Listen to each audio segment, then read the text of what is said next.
Ration जो है वो कश्मीरियों का राशन बंद करेंगे। পাকিস্তান অধিকৃত জম্মু ও কাশ্মীরের রাওয়ালকোটে হাজার হাজার মানুষের এক সমাবেশকে ঘিরে নতুন করে রাজনৈতিক উত্তেজনা তৈরি হয়েছে। ঈদগাহ ময়দানে জড়ো হওয়া বিক্ষোভকারীরা পিওজেকে পাকিস্তানের অংশ নয় সহ বিভিন্ন স্লোগান দিয়ে ইসলামাবাদের প্রশাসনিক নিয়ন্ত্রণের বিরুদ্ধে ক্ষোভ প্রকাশ করেছেন। স্থানীয়দের একাংশের অভিযোগ, দীর্ঘদিন ধরে রাজনৈতিক অধিকার, অর্থনৈতিক উন্নয়ন এবং নাগরিক স্বাধীনতার ক্ষেত্রে তারা বঞ্চনার শিকার হচ্ছেন।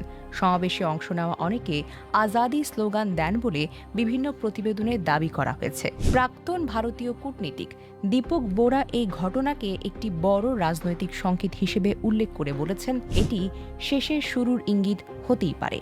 তার মতে, দীর্ঘদিনের অসন্তোষ, জনতান্ত্রিক পরিবর্তনের অভিযোগ, সামরিক প্রভাব এবং সীমান্তের ওপারের উন্নতির তুলনা এসব বিষয় মানুষের মধ্যে ক্ষোভ বাড়িয়েছে।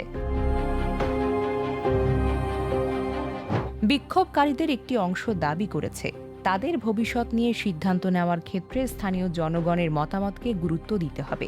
কেউ কেউ পাকিস্তানের বর্তমান শাসন ব্যবস্থার পরিবর্তে বিকল্প রাজনৈতিক ভবিষ্যতের কথা বলেছেন। তবে পাকিস্তান সরকার ও সংশ্লিষ্ট কর্তৃপক্ষ এই ধরনের দাবির বিষয়ে কী অবস্থান নেবে তা যেন এখনও স্পষ্ট নয়। অন্যদিকে ভারতীয় মহল এই ধরনের ঘটনাকে পাকিস্তান অধিকৃত অঞ্চলের মানুষের অসন্তোষের বহিঃপ্রকাশ বলে তুলে ধরেছেন। বিশ্লেষকদের মতে, রাওয়ালকোটের এই সমাবেশ কেবল একটি স্থানীয় প্রতিবাদ নয়, এটি দক্ষিণ এশিয়ার দীর্ঘদিনের কাশ্মীর ইস্যুকে ঘিরে নতুন রাজনৈতিক বিতর্ক তৈরি করতে পারে। পরিস্থিতি কোন দিকে যায় তা এখন আন্তর্জাতিক মহলের নজরে রয়েছে। Desk report, recap news.